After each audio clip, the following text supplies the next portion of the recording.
नमस्कार, आप देख रहे हैं क्राइम तक। मैं हूं अश्विनी सिंह, मेरे साथ है पूनम और निष्ठा। आपको बता दें, श्रद्धा मर्डर केस को लेकर एक ताज़ा अपडेट सामने आ रहा है। तिहाड़ जेल से आफताब को दिल्ली के अंबेडकर अस्पताल ले जाया गया है, जहां पर उसको ओटी में उससे नार्को टेस्ट के बारे में पूछताछ होनी है। क्या है इस पर अपडेट पूनम? अश्विनी, बता दूं कि अभी आफताब को लेकर अंबेडकर हॉस्पिटल लेकर जाया गया है, जहां पर उसका नार्को टेस्ट होना है। इस वक्त अभी नार्को टेस्ट वहां पे चल रहा है, वहां पे अंबेडकर हॉस्पिटल के अंदर। इससे पहले उसका पॉलीग्राफ टेस्ट हुआ था, परसों 3 चरणों में वो पूरा किया गया था।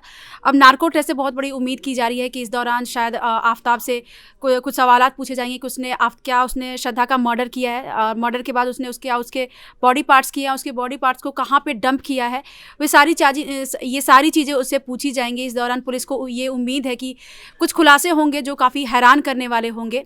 हमारे साथ निष्ठा भी हैं, निष्ठा से पूछते हैं कि उनका इस बारे में क्या सोचना है। जैसे कि पूनम, हम सबको पता है कि आफताब ने पुलिस कस्टडी में ये चीज़ कही थी श्रद्धा के पापा के सामने। इस बात को कबूला था कि उन्होंने ही मारा है श्रद्धा को।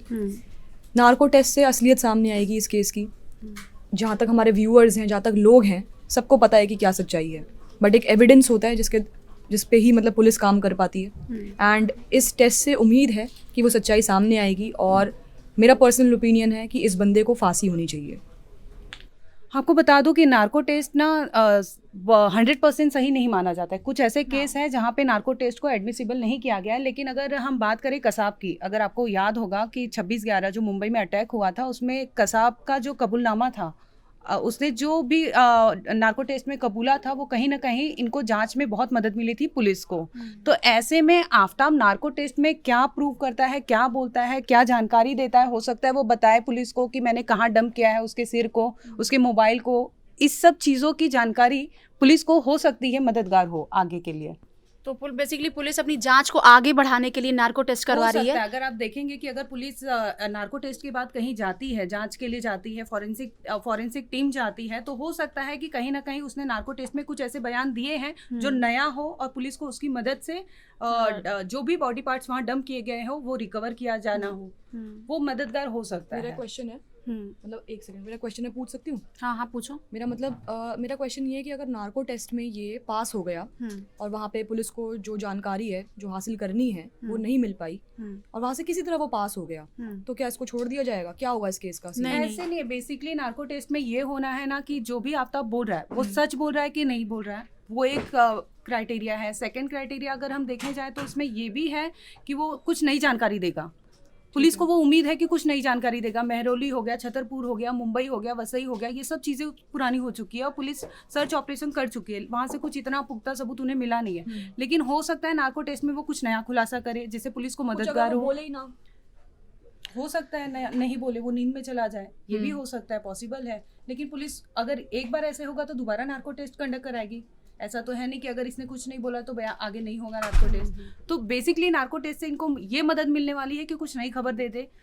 जो भी एविडेंसेस अभी कमी है, चाहे खोपड़ी की बात कर ले, चाहे मोबाइल की बात कर ले, कुछ भी चीज़ें हैं, अगर हो सकता है आफताब इसमें कबूल कर ले कि मैंने ये चीज़ें यहाँ पे डंप की है। क्योंकि आप उतने होश में नहीं होते हो कि जो चीज़ आप छिपाना चाहो नार्को टेस्ट के दौरान छिपा सको। वो अनकॉन्शियस माइंड में जो चीजें होती है वो भी आप बयां कर देते हो। क्योंकि श्रद्धा केस के बाद बहुत सारे ऐसे केसेस सामने आए हैं कि लड़कियों को मार काट के सूटकेस के अंदर कहीं पे लाशें डंप करी गई हैं। अब हमारे यहाँ पे लोगों की आप मेंटालिटी देखिए यहाँ पे, क्योंकि लड़की अपने घर वालों के साथ नहीं रह रही थी, उनसे अलग रह रही थी, और घर वालों ने कहा था कि ये डिसीजन मत लेना। तो लड़की अगर मर गई तो इसके अंदर अब लड़कियों को ही, इंडिया में जितनी लड़कियां हैं उन्हीं को ही बोला जा रहा है कि अपने घर वालों की सुना करो। लिव इन रिलेशनशिप्स को टारगेट किया जा रहा है कि ये गलत है। यहाँ पे मैं एक काउंटर करूंगी। तुम पांडव नगर केस अगर देखोगी तो वहाँ पे फादर को काटा गया है, मेल था वो। तो बेसिकली आप ये नहीं कह सकते कि लड़कियां ही विक्टिम होती है, वहाँ पे तो वो मैन था, वो हुआ है विक्टिम। लेकिन वहाँ पे एक लड़की ही विक्टिम थी, क्योंकि वहाँ पे उसने अपनी बहू के साथ रेप अटेम्प्ट किया था। ये जिसके बाद है ना, प्रूफ तो नहीं हुए हैं। हाँ। आप वन साइडेड सुन रहे हो। वो फादर को तो आपने नहीं सुना है, प्रूफ फादर कहाँ से बोलेगा? प्रूवन तो उस पे भी नहीं है, उसके बेटे पर भी अभी नहीं है। ये पॉइंट सही है। मैं आपको ये नहीं कह रही कि समाज में लड़कियों के साथ बुरा होता है तो लड़कों के साथ बुरा नहीं होता। कंपैरिजन में अगर आप देखें तो आप कितने केसेस ऐसे सुनते हैं कि लड़कों के रेप हुए हैं इन कंपैरिजन टू लड़कियां। हाँ, लड़कियों के साथ ज्यादा होता है, आप जज कर लेते हो। हाल के दिनों में लेकिन ये केसेस काफी बड़े हैं।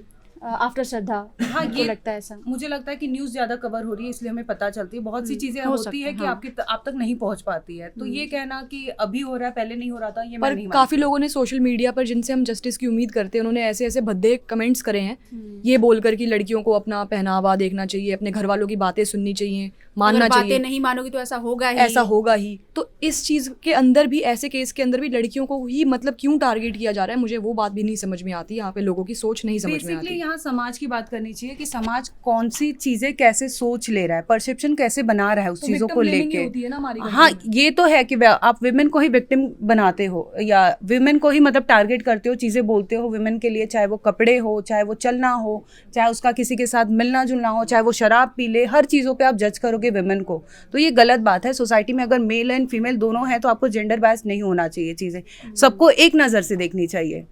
फिलहाल आफ्ताब का नार्को टेस्ट अंबेडकर हॉस्पिटल में चल रहा है। जैसे ही इस मामले पर कोई भी अपडेट सामने आती है हम आप तक पहुंचाते रहेंगे। बने रहिए क्राइम तक के साथ।